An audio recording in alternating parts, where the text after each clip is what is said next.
Welcome goers and growers, I'm Allison and I'm back. So welcome to Going and Growing with Allison. For this week, we're going to work on the tomato. So this week I'm going to try something new. Every year I get tomato cages, and when I get the tomato cages, the tomatoes tend to fall apart. So for this year, I'm going to try something different. I'm going to try the Florida weed. I've been told by a lot of people that the Florida weed is a reliable way because it allows a lot of air circulation. It helps train the plants to grow long and wide. So for today, I'm going to show you how to use that. As you can see, I have these two stakes. I got those at Lowe's. They cost about $6, and I put them on each side. And then from here, I'm going to also use this twine, and I'm going to basically use the Florida weed, and it should help with these plants to help train them up so that when they get big and tall, they don't fall on the ground. So everybody just stay tuned, and you'll see.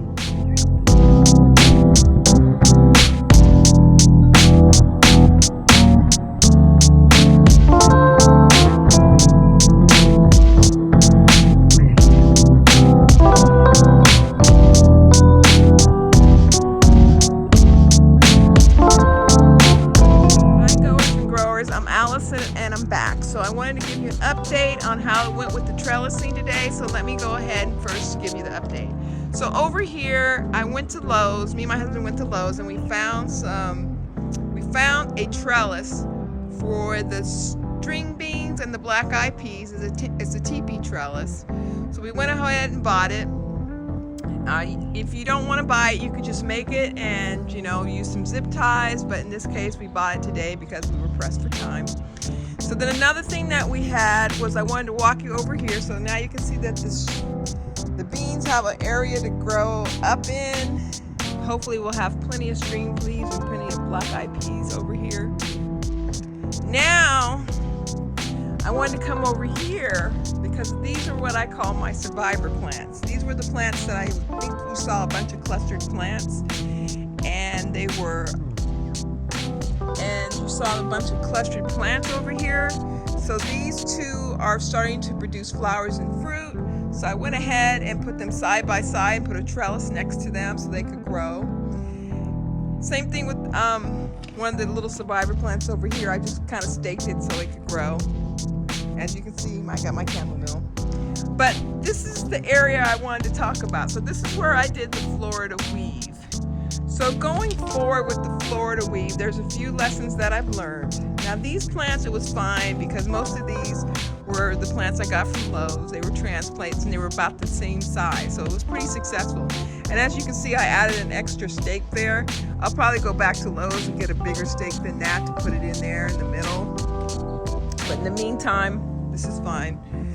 But this is what I think I would have done differently. So see over here, these are the plants that were in the window. My tomato plants that were in the window.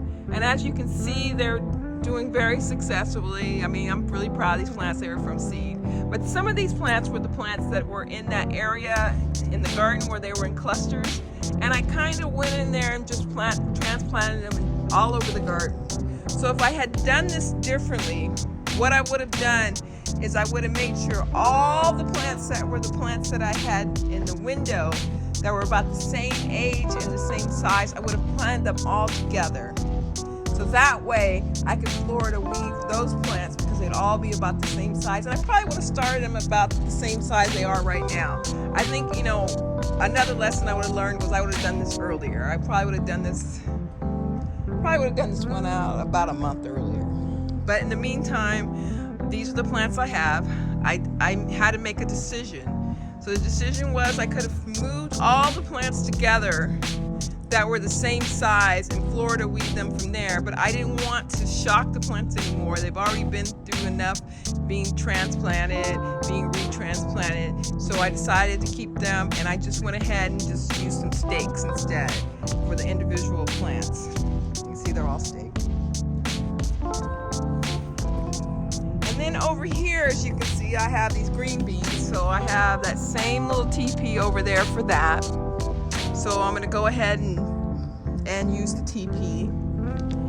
And as these plants get taller, I'll probably Florida weave them again if they get any taller. If they get about, if they get about 12 inches taller, I'll probably floor weave them again so that they can continue to grow up into the length of this pole.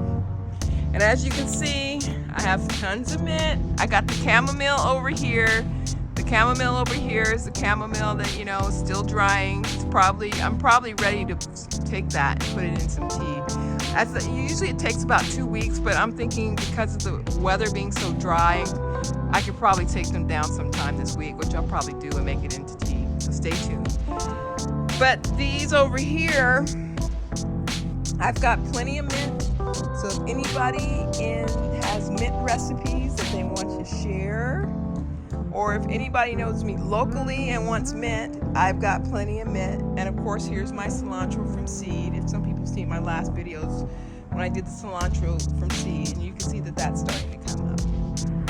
In the meantime, we thank you for watching us, and keep going, keep growing, and I'll see you again next week. Bye.